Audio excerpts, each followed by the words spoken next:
Hey guys, welcome back. Today we're doing another unboxing of a product, and what you guys see in front of me is the ROG LIX from Asus.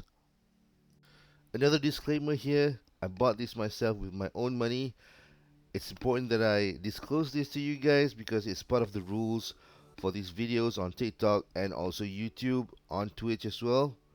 You might notice that the hand gestures are a bit off when talking. Well, to be honest, the mic kind of failed on me during recording, so I had to do this voiceover after the video edit. So bear with me with this one.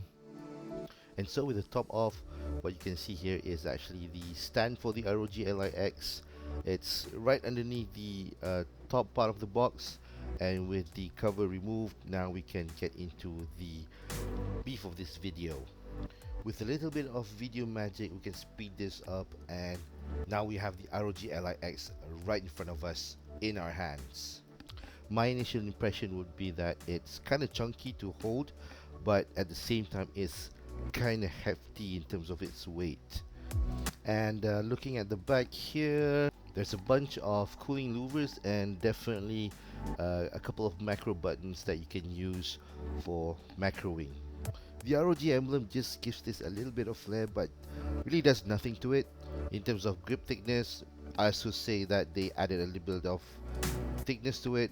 And looking at the top here, we do have the SD card slot, two USB-C Type-C connectors. Either one can be used as a power supply or additional USB ports. We have the volume rocker button and 3.5mm jack next to the power button.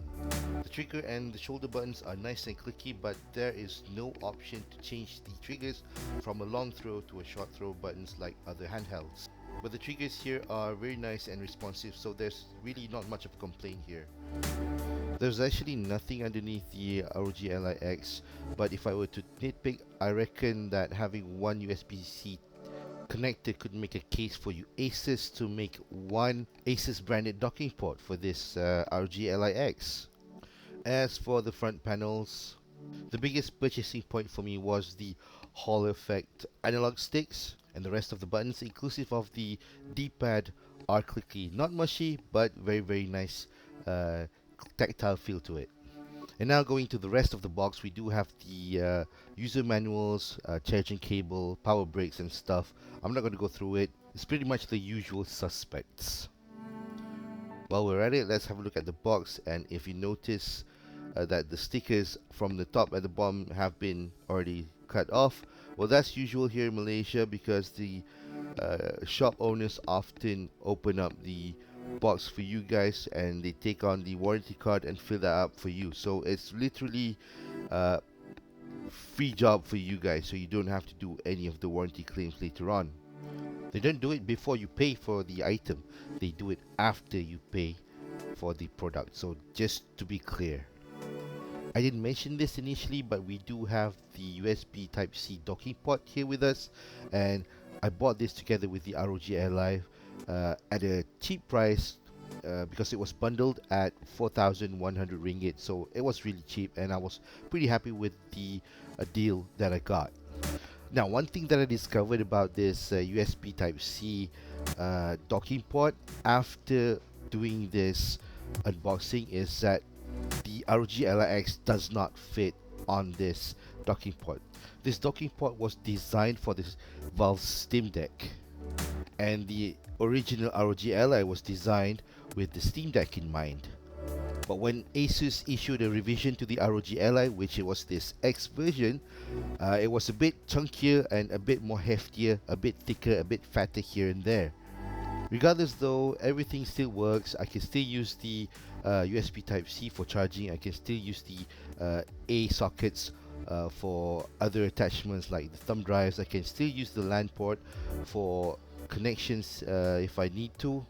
And just say that those doesn't work, I can still use it for my iPad Pro M4, and I can still use it for my other devices outside of this ROG LIX. I'm going to take a spec sheet here for you guys, but I'm not going to read them. So if you guys need to know anything about this ROG LIX, feel free to pause at any time any place you want. So that's that. And now, I'm not going in to review this product because we have other opportunities like upgrading the M.2 SSDs here. But what I'm going to say here is this product might not be the one for you. The reason I bought this product was because I wanted to reward my son, and he said that he wanted to game, he wanted a laptop, but at the same time he wanted to do some work for his research, for his reading and stuff like that. This does come with a pre-installed Windows 11, and it is Copilot certified. It may weigh about the same as the laptop, but it is way portable. So when comparing to a PS Vita, it's really not that bigger in size. I hope that I've opened your eyes in terms of what tech's available in today's world. For more of this, feel free to follow me and subscribe. I'll see you guys in the next one. Ta-ra.